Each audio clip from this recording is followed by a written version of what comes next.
Assalamu alaikum wa rahmatullahi wa barakatuh. Құрметті жақсылар, біздің Түркістан мешітіндеміз, Қаскелең қаласындағы. Сіздерге бір жақсы нәрсе көрсетейін деп тұрмын. Көп мешіттерде мұндай нәрсе жоқ. Мінекей мына мешіттің имамына, қызмет еткен Алла разы болсын, аны ұйымдастырған жамағатына. Мінекей мешітке кірген кезде сіз мына жерге аяқ киім шешіп, былай қарай жалаң аяғыңызбен кіресіз. Мінекей аяқ киіммен кіруге болмайды дейді. Ал ең қызығы міне мына жерде сіз дәрет алып болғаннан кейін орамалдар дайын, таза орамалдар жуылған. Бұл беті қол сүртетін. Ал мына жерде сіздер аяқ сүртетін орамалдар.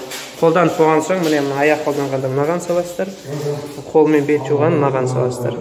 Өте керемет нәрсе. Барлық мешіттерде осындай болса, және жамағат тәртіпті болып осыны орынды қолдана алса, өте жақсы нәрсе. Аллах тағала жұма күні қылған дұға тілектеріңізді, құлшылық ниеттеріңізді қабыл етсін.